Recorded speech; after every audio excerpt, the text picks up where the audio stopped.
Bismillahirrahmanirrahim. Dear students, Assalamu alaikum. Welcome to the course Communication Theory 2. Today I'm going to discuss with you media effects theory. In this theory, I will discuss different things, but let's start it from the word media effect. So what does it mean by media effect? The media effect describes how certain stories that the news or the media publishes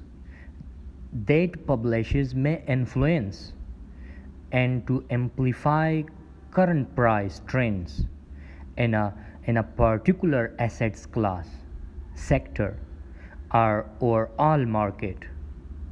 If this theory holds true, after reading a headline or article, investors or borrowers tend to be influenced by headlines and respond quickly to the news. The media effect is often seen in stock prices related to earnings changes and in the mortgage market when prepayment rates can sharply increase following specific news stories about the economy. There are different keys that takeaways, like the media effect refers to the influence that headlines, news stories, and social media play in influencing investor or borrower decision making. Stock prices can quickly move up or down upon the release of a positive or negative stories. Respectfully presenting investors with headline risk and providing day traders opportunities to make short-term profits. In lending markets, borrowers respond to headlines about economic activity and interest rate which changes, altering prepayment and refinancing behavior. Let me explain with you the media effect. The media effect suggests that stories in the media will help or hurt a company's business and its share price. With the 24-hour news cycle and social media amplification, no company is safe from headline risk. For example, news of the Fukushima nuclear crisis in 2011 punished stocks with any related business, even though they were far removed from the accident itself. From Australian uranium miners to United States nuclear power plant, these were the operators. So headlines about earnings, legal and regulatory action or insider activity can quickly impact the share price of a company. The media effect also operates in lending markets. Some economists attribute increases in the number of refinanced mortgages during low interest rate periods to headline detailing a drop in interest rates and how this relates to mortgage costs. Those people who read these articles are likely to increase the prepayment rates on their mortgages and refinance accordingly. Investors also observing these trends, which could take positions based on the immediate release of the news, anticipating the increase in refinancings. There are different trading strategies in media effect. Like many fundamental investors spend a great deal of time researching and debating whether or not to take a position in a particular security. Here, the media effect is more closely correlated with short-term trading strategies. Instead of buying and holding a particular company or assets class for a prolonged period of time, investors that adhere to the media effect could buy and sell a particular security within a 1 day or 1 week time period. For example, if the Wall Street Journal runs a negative story ahead of a high profile company like Telsa's earning results, or prior to the rollout of a new technology update, investors could short Telsa stock. Shorting involves borrowing company stock from a broker and immediately selling the stock at the current market price. Proceeds from this sale are credited to the short seller's margin account. At a future time, the short seller will then cover the short position by buying it in the market and repaying the loaned stock to the broker. The difference between the sale price and the purchase price represents the short seller's profit or loss. For example, assume that Telsa is trading at $300 per share, and an investor believes that the price will decline in the near term as position has increased. The investor may borrow shares from a broker and sell them at the current price. When a competitor comes out with a similar energy efficient car model, the Telsa price drops to $290 as per predicted. They can then purchase the shares back and return them to their broker for $10 per share gain. So let's come to the media effects theory.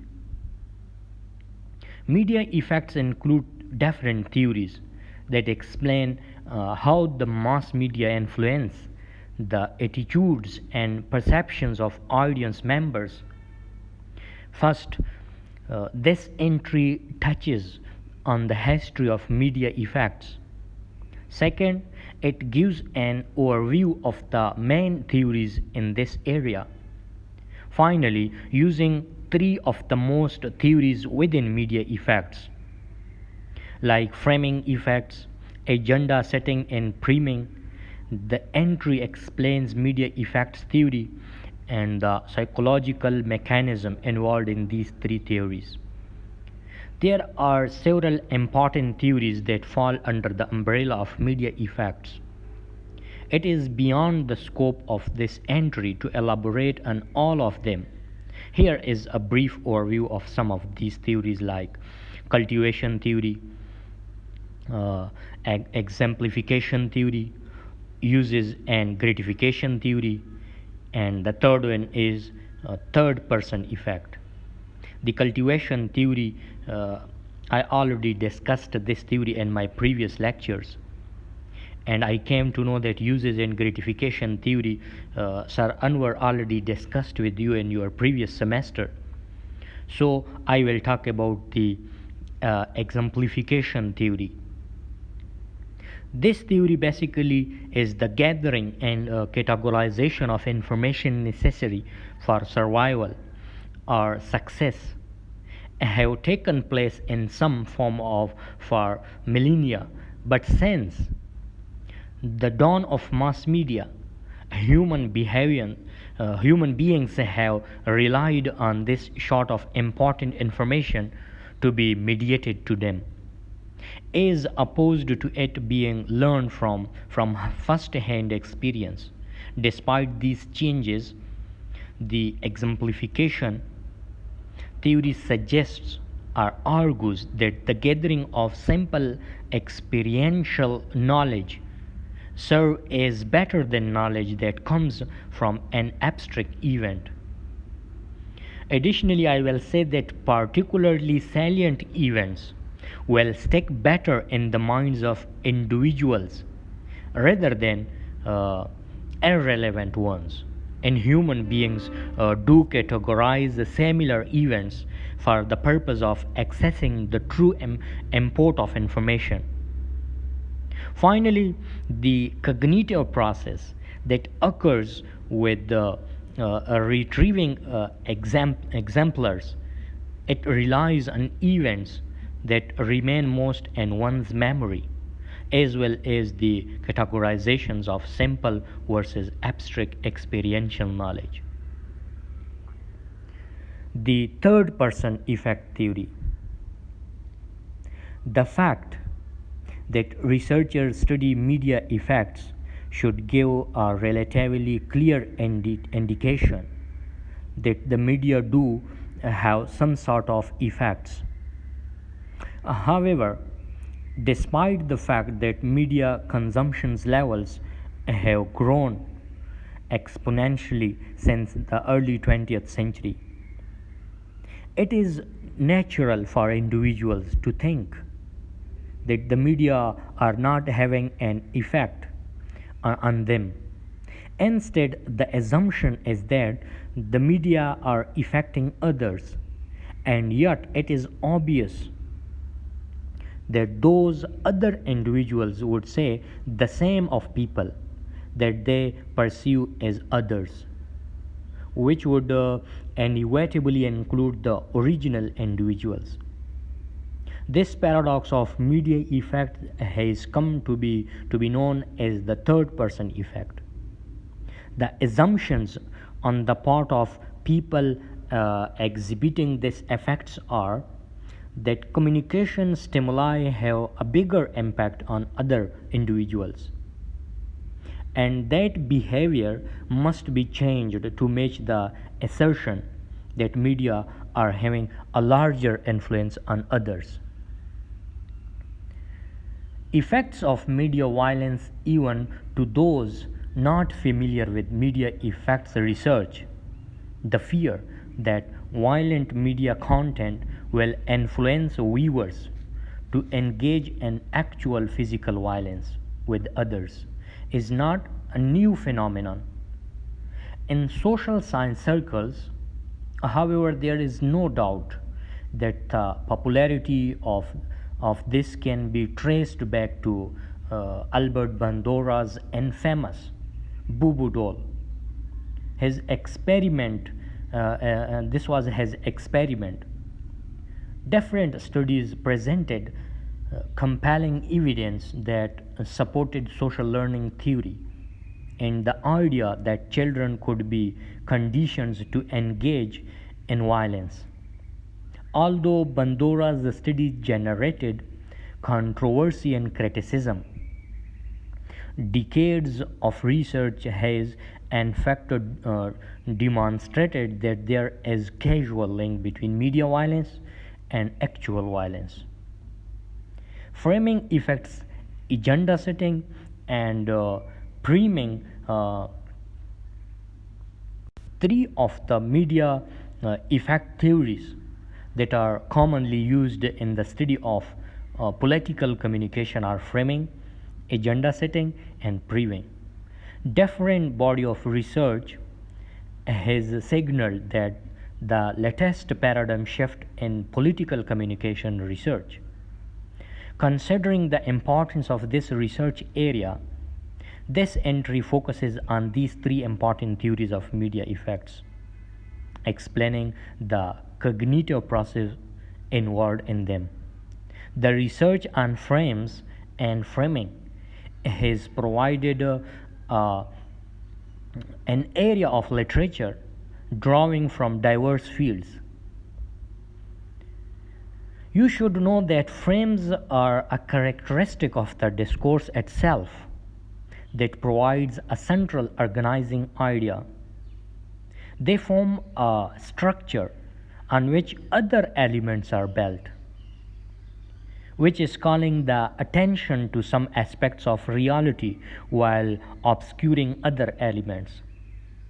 Framing effect research, on the other hand, is a strategy of constructing and processing news discourse that examines individual frames or mentally stored clusters. Therefore, frames can mean the devices embedded in political discourse or the internal structures of the mind. This double life of a framing research is perhaps what appeals to scholars across varied fields. Hence, conceptually, framing has two broad foundations: sociological and psychological. Besides examining the media frames, researchers have most enthusiastically studied the processes involved in the formation of the audience frame. There is much research that demonstrates how news framing influences information's processing and the subsequent decision making process. Different studies found that individuals were inclined to take risks when losses are highlighted. But when the same information is presented in terms of gains, individuals shy away from risks. The determinants and the consequences of accessibility to explain prospectively, framing effects, and heuristic processes. Scholars call the basic principle of framing a positive acceptance or a passive acceptance of the formulation given. Framing effects violate and variance the assumptions that prereferences are not affected by variations in arbitrary aspects of the issue. Examples such as the Asian disease problem suggest that individuals can be affected by variations and irrelevant features of options, that the framing effects challenge a citizen's competency. Framing has been called the equivalency framing effect, and is that it examines the influence of different but logically equivalent messages. In this approach, all factual and stylistic elements are comparable so that the pure influence of the frame can be observed. The equivalency approach draws extensively on the experiment of risk gains research. Other scholars have used research approaches to study frames. However, there are very few who have been able to maintain the purity of the other emphasis. Approach to framing effects demonstrates that accentuating certain considerations in a message can influence individuals to focus on those particular considerations. Scholars in this approach maintain that it is not always possible to manipulate a frame without changing some of the facts. Like Druckmann in 2001 points out that in many cases, especially with political issues, it is not always possible to present a situation in different but equivalent ways. Instead, emphasizes framing effects refer to situations where, by emphasizing a subset of potentially relevant considerations, individuals are led to focus on those considerations in the decision making process. Thus, for political issues, The concept of framing usually refers to characterizations of a course of actions where a central idea provides meaning to the event. I think that's enough for today. Thanks for watching my lecture. Kindly subscribe it because I will upload another theory so that you can get it easily. Once again, thank you and best of luck.